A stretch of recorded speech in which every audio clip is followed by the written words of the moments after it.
বড় রকমের cyber crime ধরা পড়লো এবার আগরপাড়ায়। সাইবার ক্রাইমে ৩ জন অভিযুক্তকে গ্রেপ্তার করেছে পুলিশ। পুলিশ সূত্রে জানা গিয়েছে তারা ঝাড়খণ্ডের মানুষ। তারা ঝাড়খণ্ডের ঝাড়গ্রামের জামতারা গোষ্ঠীর মধ্যে সাইবার ক্রাইম করে পালিয়ে এসেছিল এইখানে, এবং তারা এখানে ৫ জন ছিল।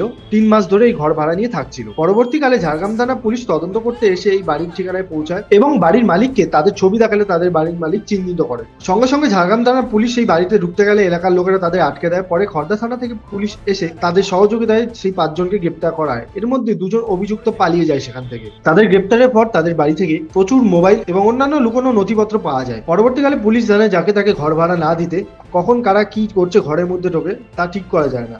এতে এলাকার মানুষ প্রচন্ড আতঙ্কিত হয়ে পড়ে বলে জানা গিয়েছে। আমাদের দিকে কি ঘটনা ঘটেছে? কিছু ঘটনা না, আমরা পাড়ার যেই বাড়িতে হয়েছে সেই বাড়ির যে থাকে ও আমার বাড়ি সবসময় আমার সঙ্গে থাকে, আমার ভাইয়ের মতো। ওর বাড়িতে একটা ভাড়াটিয়া ছিল। ওকে ফোন করে ওইখানকার মানে ঝাড়গ্রামের পুলিশ বলছে একটু আসুন, আপনার সাথে দরকার আছে। বাড়িতে গেছে, গিয়ে বলছে আপনার এই লোকটাকে চেনেন? তখন ও বলছে হ্যাঁ চিনি, আমাদের ওই ঘরেই আছে। ও তখন পুলিশকে যেরকম সহযোগিতা করে সেরকম সহযোগিতা করেছে, এটুকুই বলতে পারবো। তারপর কি জানলেন? তারপরে জানলাম যে ওরা একটা সাইবার ক্যাম্পের সাথে জড়িত, কি না জামতারা, মানে জামতারা গোষ্ঠীর সঙ্গে জড়িত। আর ওরা ঝাড়খণ্ডে থাকে, এটুকু জানতে পারলাম যে বড় প্রতারণা চক্রে ওরা জড়িত আছে।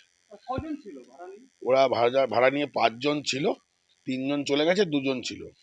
কজনকে এই ধরে নিল? সরি, ৩ জন ছিল, ২ জন চলে গেছে।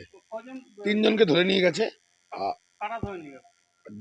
ঝাড়গ্রাম থানার পুলিশ। তখন আমরা আপত্তি করি যে আপনারা নিয়ে যেতে পারেন না, আপনার খর্দা থানার পুলিশ আসলে আমরা ছাড়বো কেন, আমাদের লোকাল থানার ব্যাপার, আপনারা যে পুলিশ তার প্রমাণ কি, আপনারা ওর সাথেও জড়িত থাকতে পারেন। তখন খর্দা থানার পুলিশ এসে সহযোগিতা করে নিয়ে চলে গেছে।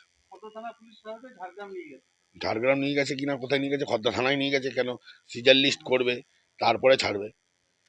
আর অনেক কিছু ছিল ঘরে, যেমন মানে প্রায় ১৮-১৯টা mobile, sim card, ATM card, তারপরে ল্যাপটপ।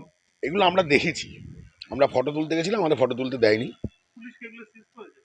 পুলিশ তো সিজ করেছে, নিশ্চয়ই সিজ করেছে, খর্দা থানার অফিসার দায়িত্ব নিয়ে এগুলো করেছে।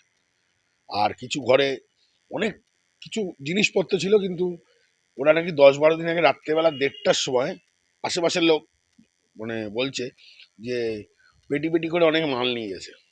রাত্রি তখন ১:৩০-২টো বাজে, ওলা উবের করে।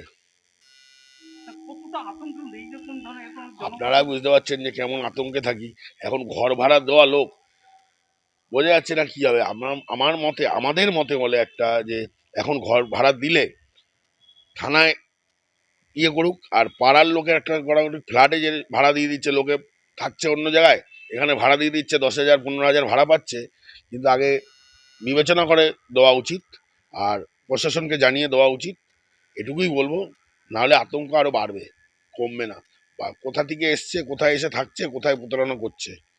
ঝাড়গ্রামে করেছে ঝাড়খণ্ডের লোক, আর বিশাল প্রতারণার সাথে জড়িত এরা। কি নাম বললো একটা, তারা এখন পানিহাটিতে এসে আগরপাড়ায় এসে সেলটা নিয়েছে। ভালো পরিবেশের শেল্টার নিলে ভালো ভালো লোকেদের সাথে থাকলে লোকে বুঝতে পারবে না তো। এটাই হলো কথা, আর কিছু না।